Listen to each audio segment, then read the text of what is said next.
ಎಲ್ರಿಗೂ ನಮಸ್ಕಾರ. ನಾನು ಡಾಕ್ಟರ್ ಪ್ರೇಮ್ ಕುಮಾರ್ ಮಾತಾಡೋದು.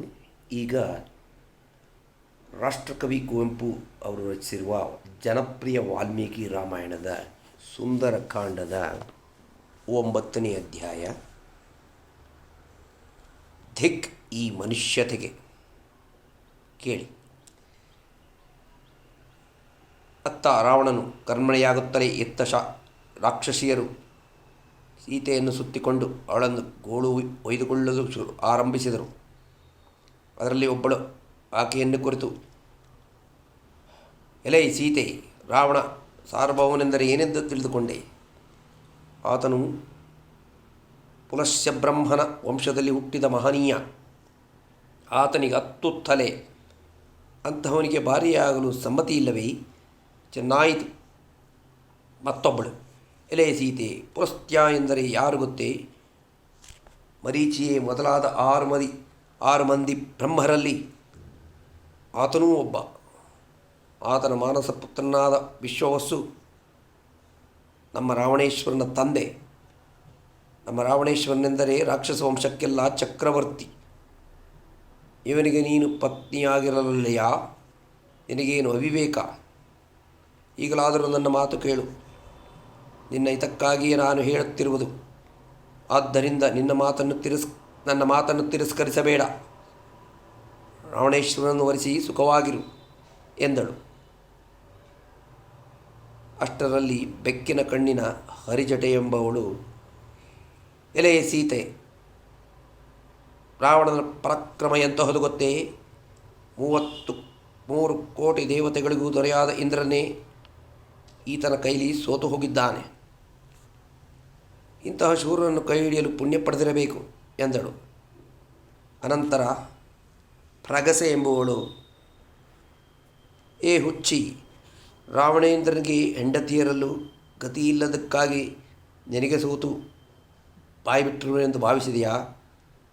ಆತನಿಗೆ ಎಷ್ಟೋ ಮಂದಿ ಮಡದಿಗಳು ಉಂಟು. ಅವರುಗಳೆಲ್ಲ ಪ್ರಮುಖಳಾದ ಮಂಡೋದರಿ ಎಂಬ ಪಟ್ಟದ ರಾಣಿಯೂ ಉಂಟು. ಅವರೆಲ್ಲರನ್ನು ಕಡೆಗಣಿಸಿ ನಿನ್ನನ್ನು ಕಾಮಿಸಿ ಬಂದಿದ್ದಾನೆ. ಆತನನ್ನು ಸೇರಿದರೆ ನೀನೇ ಅಂತಃಪುರದ ಒಡತಿಯಾಗುತ್ತಿ. ಅವಳಾದ ಮೇಲೆ ವಿಕಟ ಎಂಬ ಬೇರೆ ರಾಕ್ಷಸಿ ಹೇಳಿದಳು, ಅಯ್ಯೋ, ರಾವಣನಂತಹ ಮಹಾಶೂರನನ್ನು ಸೇರುವುದಕ್ಕೂ ಪುಣ್ಯ ಬೇಕಲ್ಲ. ಧುರ್ಮಿಕಿ ವಿಕಟೆಯ ಮಾತನ್ನು ಮುಂದುವರಿಸುತ್ತಾ, ಅಷ್ಟಲ್ಲದೆ ಏನು, ರಾವಣ ಸಾರ್ವಭೌಮನನ್ನು ಕಂಡರೆ ಸೂರ್ಯ ಹೆದರಿ ತಣ್ಣಗಾಗುತ್ತಾನೆ, ವಾಯು ನಡುಗಿ ನಿಧಾನವಾಗಿ ನಡೆಯುತ್ತಾನೆ, ಮರಗಳು ಹೆದರಿ ಹೂಮಳೆಗರೆಯುತ್ತವೆ, ಮೇಘಗಳು ಹೆದರಿ ನೀರು ಸುರಿಸುತ್ತವೆ. ಅಂತಹ ಮಹನೀಯನಿಗೆ ಭಾರಿಯಾಗಲು ಇವಳಿಗೇಕೆ ಬುದ್ಧಿ ಹುಟ್ಟಲಿಲ್ಲದು? ಸೀತೆ, ನಾವು ಯಥಾರ್ಥವಾದ ಸಂಗತಿಗಳನ್ನು ನಿಮಗೆ ಹೇಳಿದ್ದೇವೆ.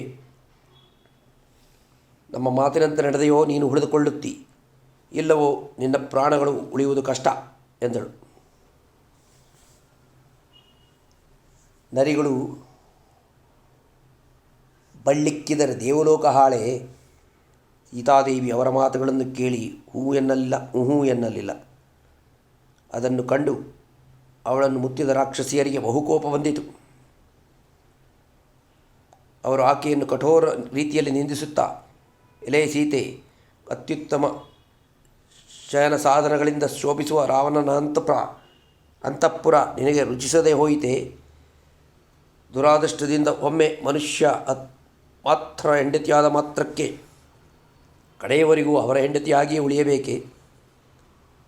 ಆ ದರಿದ್ರ ರಾಮನಿಂದ ನಿನ್ನ ಮನಸ್ಸನ್ನು ತಿರುಗಿಸು. ಇನ್ನು ನೀನು ರಾಮನನ್ನು ಕಾಣುವುದು ಸಾಧ್ಯವೇ? ಆ ಆಸೆಯನ್ನು ತ್ಯಜಿಸು. 3 ಲೋಕದ ಐಶ್ವರ್ಯಕ್ಕೂ ಒಡೆಯನಾದ ರಾವಣೇಶ್ವರನಲ್ಲಿ, ರಾಜ್ಯಭ್ರಷ್ಟನಾದ ಆ ದೀನ ರಾಮನಲ್ಲಿ ನೀನೋ ಕುಂದಿಲ್ಲದ ಶೌರ್ಯಕ್ಕೆ ಹೊಡತಿ. ನಿನಗೆ ಸರಿಯಾದ ಗಂಡನೆಂದರೆ ರಾವಣೇಶ್ವರನೇ. ಆದ್ದರಿಂದ ನಿನ್ನ ಮರುಳಾಟವನ್ನು ಬಿಟ್ಟು ರಾವಣೇಶ್ವರನಲ್ಲಿ ಇಷ್ಟ ಬಂದಂತೆ ವಿಹರಿಸು ಎಂದರು. ಗಂಡನ ದೂಷಣೆಯನ್ನು ಕೇಳಿ ಸೀತೆಯ ಪದ್ಮನೇತ್ರಗಳಲ್ಲಿ ಕಂಬನಿ ದುಂಬಿದವು.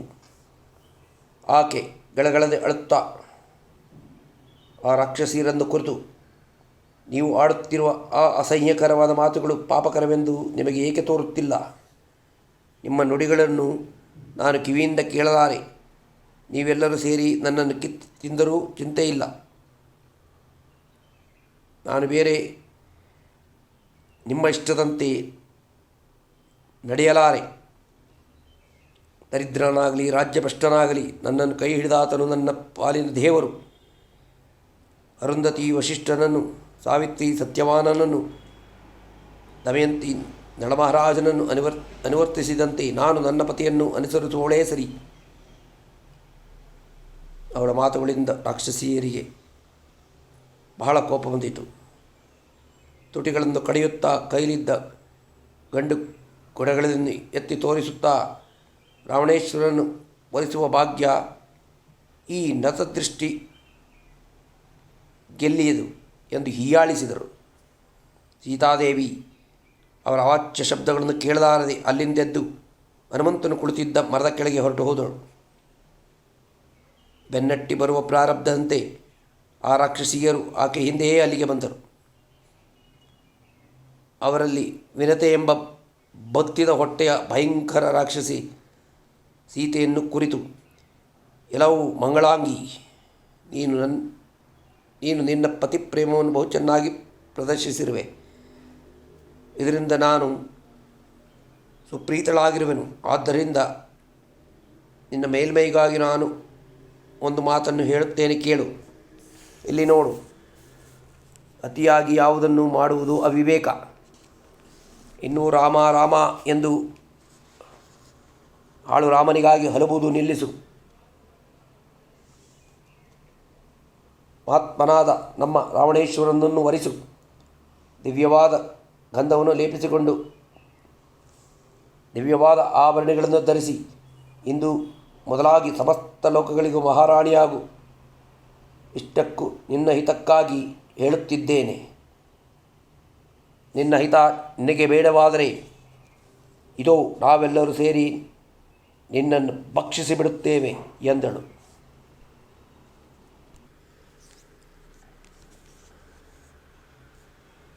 ಅವಳು ಮಾತಾಡಿ ಮುಗಿಸುವಷ್ಟರಲ್ಲಿ ಜೋಲುದೇಹದ ವಿಕಟೆ ತನ್ನ ಬೆರಳುಗಳನ್ನೆಲ್ಲ ಮಡಚಿ ಮುಷ್ಟಿಯನ್ನು ಮೇಲಕ್ಕೆತ್ತಿಕೊಂಡು ಅಬ್ಬರಿಸುತ್ತಾ, ಎಲೆ ದುರಾತ್ಮಳೆ, ನಿನ್ನ ಕೇಡು ನುಡಿಗಳನ್ನು ಕೇಳಿಕೊಂಡು ಎಷ್ಟು ತಾಳ್ಮೆಯಿಂದಿದ್ದರೂ ನೀನು ನಿನ್ನ ಹಠವನ್ನು ಬಿಡುವಂತೆ ಕಾಣುತ್ತಿಲ್ಲ.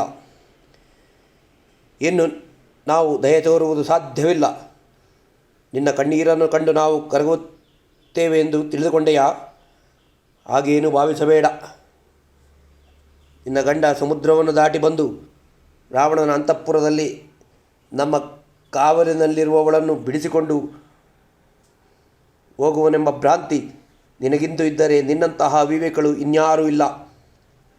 ಯೌವನ ಅಸ್ಥಿರವಾದುದು. ಅದು ಕಳೆದು ಹೋದಕ್ಕೆ ಮೊದಲೇ ಸಮಸ್ತ ಸುಖವನ್ನು ಅನುಭವಿಸುವುದು ವಿವೇಕಿಯ ಲಕ್ಷಣ.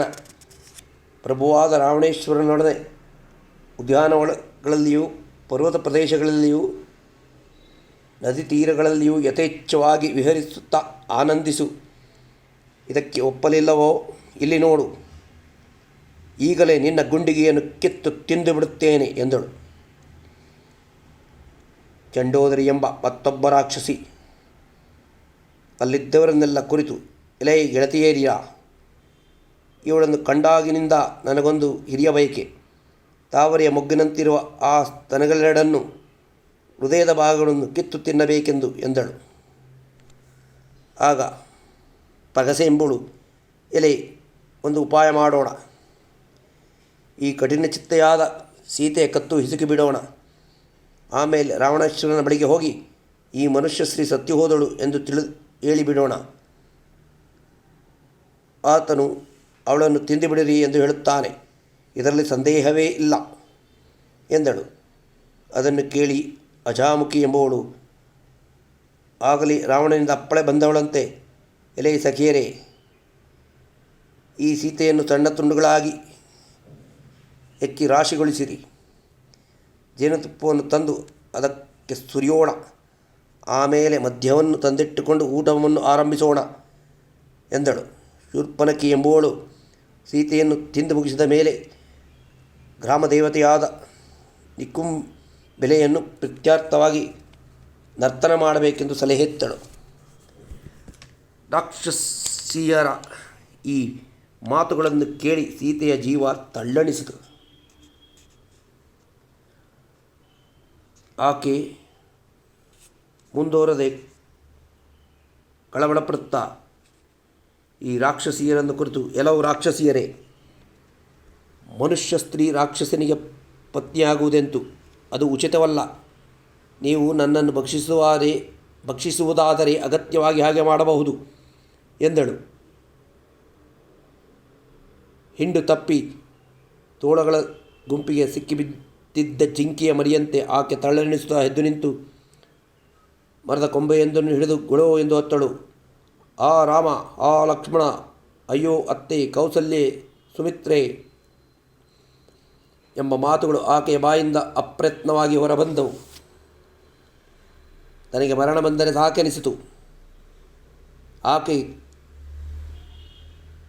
ಕಾಲ ಬರದೆ ಮರಣ ಬರದು. ನಾನು ಅಲ್ಪ ಪುಣ್ಯೆ, ಮರಣ ಬರುವಂತಿಲ್ಲ. ನಾನೇನು ತಾನೇ ಮಾಡಲಿ? ನನ್ನ ಸ್ವಾಮಿಯಾದ ರಾಮಚಂದ್ರನನ್ನು ಕಾಣುವ ಭಾಗ್ಯ ನಿರ್ಭಾಗ್ಯಳಾದ ನನಗೆ ಇಲ್ಲವಾಗಿದೆ. ಆತ್ಮವ್ಯಕ್ತನಾದ ಆತನನ್ನು ಆಗಲಿ ಈ ಪರಿಯಾದ ದುಃಖಕ್ಕೆ ಒಳಗಾಗಬೇಕಾದರೆ ನಾನು ಪೂರ್ವಜನ್ಮದಲ್ಲಿ ಮಾಡಿರುವ ಪಾಪ ಸಾಧಾರಣವಾದುದಾಗಿರಲಾರದು. ನಾನೇಕೆ ಬದುಕಿರಬೇಕು? ಸಾಯುವುದು ಖಂಡಿತವಾಗಿಯೂ ನನ್ನ ಕರ್ತವ್ಯ. ಆದರೆ ಪರಧೀನನಾಗಿರುವ ನಾನು ಸಾಯುವುದಕ್ಕೂ ಸ್ವಾತಂತ್ರ್ಯವಿಲ್ಲದವಳಾಗಿದ್ದೇನೆ ಎಂದು ಮನಸ್ಸಿನಲ್ಲಿಯೇ ತನ್ನನ್ನು ತಾನೇ ಧಿಕ್ಕರಿಸಿಕೊಂಡಳು. ಧಿಕ್ ಈ ಮನುಷ್ಯತೆಗೆ, ಧಿಕ್ ಈ ಸ್ತ್ರೀ ಜನ್ಮಕ್ಕೆ, ಧಿಕ್ ಈ ಪರವಶತೆಗೆ. ಅಧ್ಯಾಯ 10. ತ್ರಿಜಟ ಸ್ವಪ್ನ. ಸೀತಾದೇವಿ ದುಃಖದಿಂದ ಹುಚ್ಚಿಯಂತಾಗಿದ್ದಳು.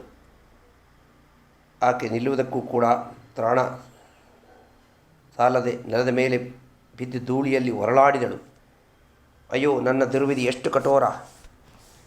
ಈ ಕ್ರೂರ ರಾಕ್ಷಸಿಯರು ನನ್ನನ್ನು ಭಯಂಕರವಾಗಿ ಭೀತಿಗೊಳಿಸುತ್ತಿರುವರು. ಶ್ರೀರಾಮನನ್ನು ಅಗಲಿ ಈ ದುರವಸ್ಥೆಯನ್ನು ಅನುಭವಿಸುತ್ತಿರುವ ನನ್ನ ಪ್ರಾಣಗಳು ಇನ್ನೂ ಹಾಗೆಯೇ ನಿಂತಿವೆಯಲ್ಲ. ನನ್ನ ಈ ಬಾಳೇನು ಅಜರಾಮರವಾದಾಗಿರಬಹುದೇ?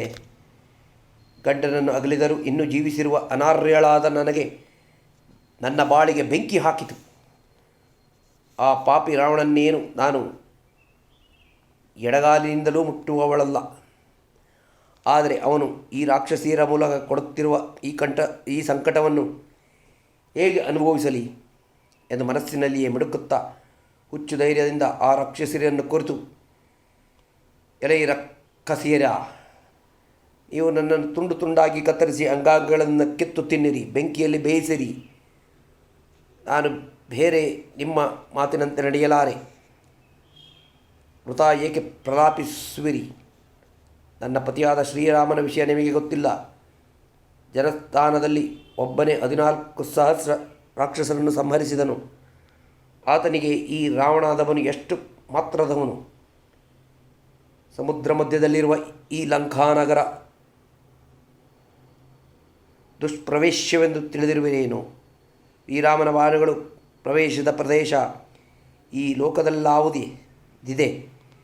ಆತನಿಗೆ ನಾನಿಡುವ ಎಡೆ ಇನ್ನೂ ಗೊತ್ತಿಲ್ಲವೆಂದು ತೋರುತ್ತದೆ. ಪಾಪ, ಜಟಾಯುವಾದರೂ ಬದುಕಿದ್ದರೆ ಆತನಿಗೆ ಈ ವಿಷಯವನ್ನು ತಿಳಿಸುತ್ತಿದ್ದನು. ಅನ್ಯಾಯವಾಗಿ ಈ ರಾವಣನಿಂದ ಆತನು ಮರಣ ಹೊಂದಿದನು. ಶ್ರೀರಾಮಚಂದ್ರನಿಗೆ ನಾವಿರುವ ಎಡೆಯೇನಾದರೂ ಗೊತ್ತಾಗಿದ್ದರೆ ಆತನು ಸುತ್ತಲೂ ಇರುವ ಈ ಸಮುದ್ರವನ್ನು ಶೋಷಿಸಿ ಲಂಕೆಯನ್ನು ಈ ವೇಳೆಗೆ ನಿರ್ಮೂಲ ಮಾಡುತ್ತಿದ್ದನು. ಈಗ ನಾನು ಗೋಳಾಡುತ್ತಿರುವುದಕ್ಕಿಂತ ಹೆಚ್ಚಲು ಈ ಲಂಕಾನಗರಿಯ ನಾರಿಯೆಲ್ಲರೂ ಗಂಡಂದಿರನ್ನು ಕಳೆದುಕೊಂಡು ಗೋಳಾಡುತ್ತಿರುವುದರು. ರಾಮ ಲಕ್ಷ್ಮಣನ ಕಣ್ಣಿಗೆ ಬಿದ್ದ ಶತ್ರು ಅಳಿಯದೆ ಉಳಿಯುವನೇ? ಹೀಗೆಯೇ ನೋಡುತ್ತೀರಿ. ಇನ್ನು ಕೆಲವು ದಿನಗಳಲ್ಲಿಯೇ ಈ ಲಂಕಾನಗರ ಸ್ಮಶಾನವಾಗಿ ಹದ್ದುಗಳ ಕೋಲಾಹಲಕ್ಕೆ ಬೀಡಾಗುವುದು. ರಾವಣ ಸತ್ತು ಲಂಕೆ ಗಂಡ ಸತ್ತ ವಿಧವೆಯಂತೆ ಕಾಂತಿಹೀನವಾಗುವುದು. ಮನೆ ಮನೆಯಲ್ಲಿಯೂ ಭರ್ತೃವಿಯೋಗ ವ್ಯಸನದಿಂದ ಕಣ್ಣೀರು ಕರೆಯುತ್ತಾ ಗೋಳಿರುವ ಹೆಣ್ಣುಗಳ ಆರ್ತಧ್ವನಿ ಕೇಳಿ ಬರುವಂತಾಗುವುದು. ಶ್ರೀರಾಮನ ಬಾಲ ಪರಂಪರೆಯಿಂದ ಲಂಕೆ ಭಸ್ಮವಾಗಿ ಹೋಗುವುದು. ಆದರೆ ಇದಿಷ್ಟು ಅದನ್ನು ನೋಡುವ ಭಾಗ್ಯ ನನಗಿದೆಯೋ ಇಲ್ಲವೋ? ಕ್ರೂರನಾದ ರಾವಣನು ನನಗೆ ಕೊಟ್ಟಿರುವ ಅವಧಿ ಮುಗಿಯುತ್ತಾ ಬಂತು. ನಾನೇನು ರಾಕ್ಷಸರ ಆಹಾರವೇ ಆಗಬೇಕೋ, ರಾವಣನ ಬೆಳಗಿನ ಊಟಕ್ಕಾಗಿ ಪಕ್ವವಾಗಬೇಕು, ಯಾರಿಗೆ ಗೊತ್ತು? ಇನ್ನು 2 ತಿಂಗಳು ಬದುಕುವುದು ನನಗೆ ಬೇಡವಾಗಿದೆ. ಯಾರಾದರೂ ಸ್ವಲ್ಪ ವಿಷವನ್ನು ತಂದುಕೊಟ್ಟರೆ ಸುಖವಾಗಿ ಪ್ರಾಣ ಬಿಟ್ಟೇನು. ರಾಮಚಂದ್ರನು ಇಲ್ಲಿಗೆ ಬರದೆ ಏಕೆ ತಡೆದಿರಬಹುದು? ನನ್ನ ಅಗಲಿಕೆಯ ದುಃಖದಿಂದ ಆ ಪ್ರೇಮಮಯನು ಪ್ರಾಣಗಳನ್ನು ಛೇದಿಸಿರಬಹುದೇ? ಹಾಗಿದ್ದಲ್ಲಿ ಆತನನ್ನು ಸದಾ ಕಾಣುತ್ತಿರೋ ದೇವತೆಗಳೇ ಧನ್ಯರು ಸರಿ. ಅಥವಾ ಆತನು ಕೇವಲ ವೈರಾಗ್ಯಪರನಾಗಿ ಶಸ್ತ್ರಸನ್ಯಾಸ ಮಾಡಿ ಪಾರಿವ್ರಾಜಿಕ ವೃತ್ತಿಯನ್ನು ಅವಲಂಬಿಸಿರಬಹುದೇ? ಈ ದುರಾತ್ಮನಾದ ರಾಮಲಕ್ಷ್ಮಣನೊಡನೆ ಯುದ್ಧ ಮಾಡಲು ಅಂಜಿ ಕಪಟದಿಂದ ಅವರನ್ನು ಸಂಹರಿಸಿರಬಹುದೇ? ಅಯ್ಯೋ, ನನಗೆ ಒಂದೂ ತೋಚದು. ಯೋಚಿಸಿ ನನಗೆ ಹುಚ್ಚು ಹಿಡಿದಂತಾಗಿದೆ. ಹೇಗೆ ಯೋಚಿಸಿದರೂ ನನಗೆ ಮರಣವೇ ಶರಣೆಂದು ತೋರುತ್ತದೆ. ಸುಖ ದುಃಖಗಳಿಂದ ಮುಕ್ತರಾದ ಮಹರ್ಷಿಗಳು ಎಷ್ಟು ಧನ್ಯರು. ಪ್ರಿಯ ವಸ್ತು ಇರುವವರೆಗೂ ದುಃಖ ತಪ್ಪುವುದಿಲ್ಲ, ಭಯವೂ ಅಧಿಕ. ಪ್ರಿಯಾಪ್ರಿಯಗಳನ್ನು ತೊರೆದ ಮಹಾತ್ಮರೇ ಧನ್ಯರು. ನನಗೆ ಆ ಭಾಗ್ಯ ಇಲ್ಲ. ಶ್ರೀರಾಮನ ಮೇಲಿನ ಪ್ರೇಮವನ್ನು ನಾನು ತೊರೆಯಲಾರೆ. ಆದ್ದರಿಂದ ಪ್ರಾಣಗಳನ್ನು ತೊರೆಯುವುದೇ ಸರಿ ಎಂದಳು. ಸೀತೆಯ ವಾಕ್ಯಗಳನ್ನು ಕೇಳುತ್ತಿರುವಂತೆ ರಾಕ್ಷಸೀಯರೆಲ್ಲರೂ ಕ್ರೋಧ ಮೂರ್ಛಿತರಾದರು. ಎಲೆ ದುಷ್ಟೇ, ಆತ್ಮಹತ್ಯಕ್ಕೂ ಹೇರಿಸಿದಷ್ಟು ನೀಚತನಕ್ಕೆ ಇಳಿದೆಯಾ? ತಡೆ, ಈಗಲೇ ನಿನ್ನನ್ನು ಭಕ್ಷಿಸಿಬಿಡುವೆ ಎಂದು ಆರ್ಭಟಿಸುತ್ತಾ ಅವರು ಮೇಲಕ್ಕೆದ್ದರು. ಆಗ ತ್ರಿಜಟೆ ಎಂಬ ರಾಕ್ಷಸ ವೃದ್ಧೆ ಅವರನ್ನು ತಡೆದು, ಎಲೈ ಪಾಪಿಗಳ, ನಿಮ್ಮ ಶವಗಳನ್ನು ನೀವೇ ಕಿತ್ತು ತಿನ್ನುವ ಗತಿ ನಿಮಗೆ ಪ್ರಾಪ್ತವಾಗಿರುವಾಗ ದಶರಥನ ಸೊಸೆಯಾದ ಈ ಜಾನಕಿಯನ್ನು ತಿನ್ನುವುದಕ್ಕೆ ಹವಣಿಸಿರುವಿರಾ? ಈಗ ತಾನೇ ನಾನೊಂದು ಭಯಂಕರವಾದ ಸ್ವಪ್ನವನ್ನು ಕಂಡೆ. ಅದನ್ನು ಕೇಳಿ ನಡುಗಿರಿ. ಈತಾಪೃತ್ತನಾದ ಶ್ರೀರಾಮಚಂದ್ರನು ಶ್ಲುಕ ಮಾಲ್ಯಾಂಬರಧರನಾಗಿ ಗಜದಂತದಿಂದ ಮಾಡಿದ ವಿಮಾನವನ್ನು ಸಹಸ್ರ ಹಂಸಗಳು ಹೊತ್ತಿರಲಾಗಿ ಆಕಾಶ ಮಾರ್ಗದಲ್ಲಿ ಈ ಲಂಕಾಪಟ್ಟಣಕ್ಕೆ ಬಂದನು. ಆತನ ತಮ್ಮನಾದ ಲಕ್ಷ್ಮಣನು ಜೊತೆಯಲ್ಲಿಯೇ ಇದ್ದನು. ಈ ಸೀತಾದೇವಿಯು ಶುಭ್ರಧವಳಲಾದ ವಸ್ತ್ರಗಳನ್ನು ಧರಿಸಿ ಶ್ವೇತವಸ್ತ್ರದ ಮೇಲೆ ನಿಂತಿದ್ದವಳು ಸೂರ್ಯನೊಡನೆ ಬೆಳಕು ಸೇರುವಂತೆ ಶ್ರೀರಾಮನೊಡನೆ ವಿಮಾನ ರೂಢೆಯಾದಳು.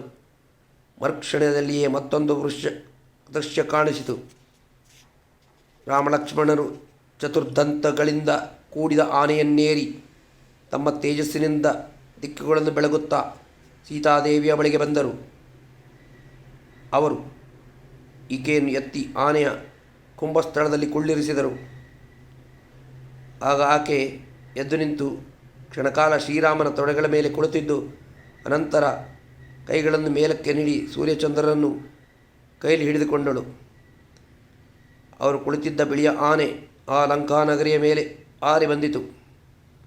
ಶ್ರೀರಾಮ ತಮ್ಮನೊಡನೆಯೂ ಮಡದಿನೊಡನೆಯೂ ಆನೆಯಿಂದಿಳಿದು 8 ಬಿಳಿ ಎತ್ತುಗಳ ರಥವನ್ನು ಆರೋಹಿಸಿ ಲಂಕೆಯನ್ನು ಪ್ರವೇಶಿಸಿದನು. ಇಲ್ಲಿಗೆ ಬಂದ ಮೇಲೆ ಅವರೆಲ್ಲರೂ ಪುಷ್ಪಕ ವಿಮಾನವನ್ನೇರಿ ಉತ್ತರ ದಿಕ್ಕಿಗೆ ಪ್ರಯಾಣಕ್ಕೆ ಹೊರಟರು. ಈ ಬಗೆಯಾಗಿ ಕಾಣಿಸಿದ ಶ್ರೀರಾಮಚಂದ್ರನನ್ನು ದೇವತೆಗಳಾಗಲಿ ರಾಕ್ಷಸರಾಗಲಿ ಜಯಿಸುವುದು ಎಲ್ಲಾದರೂ ಸಾಧ್ಯವೇ? ಸ್ವಪ್ನವು ಇನ್ನೂ ಮುಂದುವರಿಯಿತು. ನಮ್ಮ ದೊರೆಯಾದ ರಾವಣನು ಮೈಗೆಲ್ಲ ಎಣ್ಣೆ ಬಳಿದುಕೊಂಡು ಕೆಂಪು ಬಟ್ಟೆ ಹುಟ್ಟು ಕೆಂಪು ಹಾರ ಧರಿಸಿ ಮದ್ಯಪಾನ ಮಾಡುತ್ತಾ ಮದಿಸಿ ಪುಷ್ಪಕ ವಿಮಾನವನ್ನೇರಿದನು. ಅಲ್ಲಿಂದ ಕೆಳಗೆ ಬಿದ್ದು ಭೂಮಿಯ ಮೇಲೆ ಹೊರಳಾಡುತ್ತಿದ್ದನು. ಈ ದೃಶ್ಯ ಮುಗಿಯುವಷ್ಟರಲ್ಲಿ ಮತ್ತೊಮ್ಮೆ ಆತ ಕಾಣಿಸಿಕೊಂಡನು.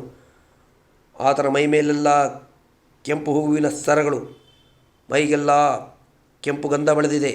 ತೈಲಪಾನ ಮಾಡುತ್ತಾ ಹುಚ್ಚನಂತೆ ನೆಗುತ್ತಿದ್ದಾನೆ. ಈ ಅವಸ್ಥೆಗಳಲ್ಲಿ ಅವನು ಕತ್ತೆಯನ್ನು ಹೂಡಿದ ರಥವನ್ನು ಏರಿ ದಕ್ಷಿಣ ದಿಕ್ಕಿಗೆ ಪ್ರಯಾಣ ಹೊರಟನು. ಪ್ರಯಾಣ ಮುಂದುವರಿಯುವಷ್ಟರಲ್ಲಿ ಆತನು ಆ ರಥದಿಂದ ಕೆಳಗೆ ಬಿದ್ದು ಗಾಢಾಂಧಕಾರದಿಂದ ಕೂಡಿ ದುರ್ಗಂಧಮಯವಾಗಿದ್ದ ಆತನು ನರಕಕೋಮಪವಾದ ಮಲಕಂಪದಲ್ಲಿ ಬಿದ್ದು ಮುಳುಗಿ ಹೋದನು. ರಾವಣೇಶ್ವರನ ಮಕ್ಕಳೆಲ್ಲರೂ ಶರೀರಕ್ಕೆ ಎಣ್ಣೆಯನ್ನು ಬಡಿದುಕೊಂಡು ದಕ್ಷಿಣದ ದಿಕ್ಕಿಗೆ ಪ್ರಯಾಣ ಹೊರಟರು. ವಿಭೀಷಣನೊಬ್ಬನು ಮಾತ್ರ ಶುಭ್ರ ವಸ್ತ್ರಗಳನ್ನು ಧರಿಸಿ ದಿವ್ಯಾಲಂಕಾರ ಭೂಷಿತರಾಗಿ ತನ್ನ 4 ಮಂತ್ರಿಗಳೊಡನೆ ಶ್ವೇತಚಕ್ರಗಳ ನೆರಳಿನಲ್ಲಿ ಆನೆ ಮೇಲೆ ಕುಳಿತು ಆಕಾಶ ಮಾರ್ಗದಲ್ಲಿ ಪ್ರಯಾಣ ಮಾಡುತ್ತಿದ್ದನು. ಆತನ ವಿನಾ ಉಳಿದ ರಾಕ್ಷಸರೆಲ್ಲರೂ ಎಣ್ಣೆಯನ್ನು ಕುಡಿಯುತ್ತಾ ಕೆಂಪು ಬಟ್ಟೆ ಕೆಂಪು ಹಾರಗಳನ್ನು ಧರಿಸಿ ಹುಚ್ಚರಂತೆ ಕುಣಿಯುತ್ತಿದ್ದರು. ರಾವಣ ಪಾಲಿತವಾದ ಈ ನಗರಿಯನ್ನೆಲ್ಲ ಶ್ರೀರಾಮದೂತರು ನದ ವಾನರ ವೀರನೊಬ್ಬನು ಸುಟ್ಟು ಬೂದಿ ಮಾಡಿದನು. ಈ ಲಂಕೆಯ ಹೆಂಗಸರೂ ಸಹ ಎಣ್ಣೆಯನ್ನು ಕುಡಿದು ಸಿಕ್ಕಿ ಇದಂತೆ ಗಹಗಹಿಸಿ ನಗುತ್ತಾ ಲಂಕೆಯಲ್ಲೆಲ್ಲ ಕುಡಿದಾಡುತ್ತಿದ್ದರು. ಎಲೆ ರಾಕ್ಷಸೀರ, ಈ ಸ್ವಪ್ನವು ಏನನ್ನು ಸೂಚಿಸುತ್ತೆ ಹೇಳಿ? ನನ್ನ ಮಾತನ್ನು ಕೇಳಿ ಈಗಲೇ ನೀವೆಲ್ಲರೂ ಊರು ಬಿಟ್ಟು ಓಡಿ ಹೋಗಿಬಿಡಿರಿ. ಹಾಗೆ ಮಾಡಲಿಲ್ಲವೋ ಮೃತ್ಯು ತಪ್ಪಿದುದಲ್ಲ. ಶ್ರೀರಾಮನು ಸೀತಾದೇವಿಯನ್ನು ಇಲ್ಲಿಂದ ಕರೆದೊಯ್ಯುವುದು ಖಂಡಿತ. ಆತನು ಇಲ್ಲಿಗೆ ಬಂದಾಗ ಸೀತೆಯನ್ನು ಇಷ್ಟು ಗೋಳು ಒಯ್ದುಕೊಂಡಿರುವ ನಿಮ್ಮೆಲ್ಲರಿಗೂ ಸಾವು ಶತಸಿದ್ಧ. ಈಗೋ ಸಾರಿ ಹೇಳುತ್ತೇನೆ, ಇನ್ನು ನೀವು ಸೀತಾದೇವಿಯನ್ನು ಸ್ವಾಂತನವಚಗಳಿಂದ ಸಮಾಧಾನಪಡಿಸಿರಿ. ಇದರಿಂದ ಶ್ರೇಯಸ್ಸುಂಟು. ತಪ್ಪನ್ನು ಕ್ಷಮಿಸೆಂದು ಆಕೆಯ ಕಾಲಿಗೆ ಅಡ್ಡಬೀಳಿರಿ, ಜೀವದಾನ ಮಾಡಲಿ. ಆದ್ದರಿಂದ ಚಚ್ಚರದಿಂದ ವರ್ತಿಸಿ ಎಂದು ತಿಳಿಸಿದಳು. ಅವಳ ಮಾತುಗಳನ್ನು ಕೇಳಿದ ರಾಕ್ಷಸಿಯರು ನಡುಗಿ ಕ್ಷಣಕಾಲ ಸ್ತಂಭಿತರಾಗಿ ಕುಳಿತರು. ರಾತ್ರಿಯೆಲ್ಲವೂ ನಿದ್ರೆಗಟ್ಟಿದ್ದ ಆ ರಾಕ್ಷಸಿಯರಿಗೆ ಹಾಗೆಯೇ ಜೊಂಪು ಬಂದಂತಾಯಿತು. ಕುಳಿತಲ್ಲಿಯೇ ಉರುಳಿಕೊಂಡು ಗಾಢ ನಿದ್ರಾಸಕ್ತರಾದರು.